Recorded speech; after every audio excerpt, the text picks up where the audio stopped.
Magandang hapon, narito po ang latest sa daigdig ng palakasan. Full support ang pamunuan ng Pangulong Benigno Simeon Aquino III sa pagtayo ng Pilipinas bilang host ng 2013 FIBA Asia Championships. Ang torneo na ito ang pinakamalaking basketball event sa Asia at magsisilbi ring qualifying para sa World Basketball Championship sa Spain sa susunod na taon.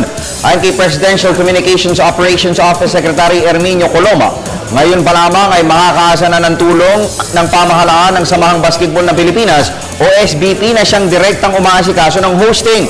Nais rin ni Coloma na ipamana sa mga Pinoy sa torneo na ito hindi lamang ang ating bantog na hospitality, kundi ang ating pagiging organisado at maayos na punong abala. Hinimok rin ni Coloma ang mga basketball fans na bigyan ng patas sa paghanga at palakpak ang lahat ng delegasyon, hindi lamang ang ating sariling koponan.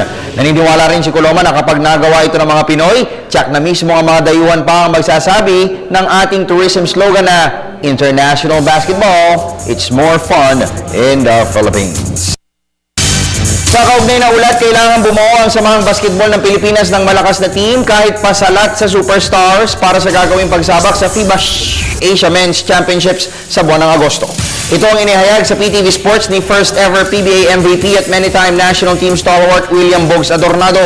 Ayon kay Adornado, hindi dapat star-studded ang lineup dahil mas importante anya na alam ng bawat player ang role sa national team. Isa si Adornado sa mga nanguna sa Pilipinas na magkampiyon tayo sa Asian Basketball Championships noong 1973 at 1971. Kwento ng dating Crispa Redmanizers hard shot, isa sa formula para makabuo ng malakas na koponan ay ang tinatawag na proper casting.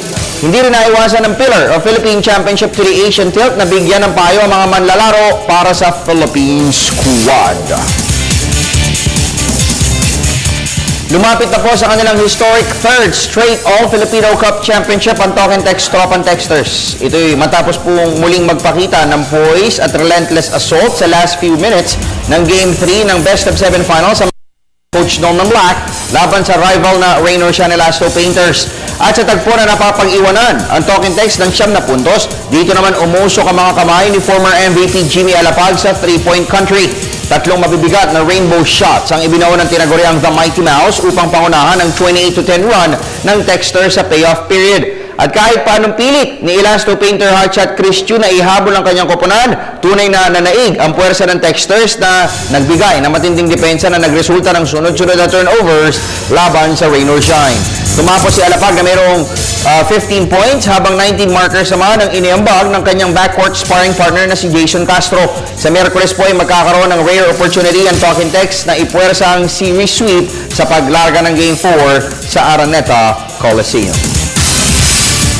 Lipat po tayo sa boxing. Determinado ang Team Pacquiao na magsagawa rin ng ring return sa lalong madaling panahon.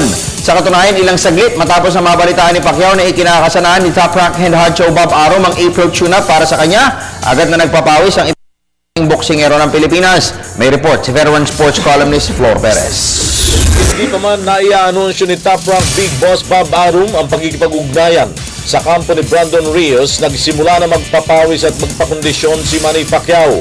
Noong isang gabi ay 3 oras na naglaro ng basketball ang Pinoy ring icon sa The Village sa Parañaque City. Ayon sa kanang kamay ni Pacquiao na si Haplas Fernandez, bahagi ito ng conditioning ng 34-year-old boxing superstar. Wala laro ko sa kaibigan na. Ibalita ko, may inaayos para sa April yung bang hindi ko alam kasi wala namang sabi si Boss sa ngayon, wala namang kami nag-usapan sa about boxing Sa ngayon ay nasa General Santos City na ang Team Pacquiao at ayon sa Chief of Staff na si Master Sergeant Caloy Homo, nasa regular schedule ni Pacman ng basketball. Sa katunayan, 2 oras na nag-shoot around si Pacquiao sa kanyang personal gym sa Dadyangas Heights. Preparasyon naman sa kanyang plan. Next fight. So ano to, regular na nasa schedule niya yung pagbabasa? Regular lang yan.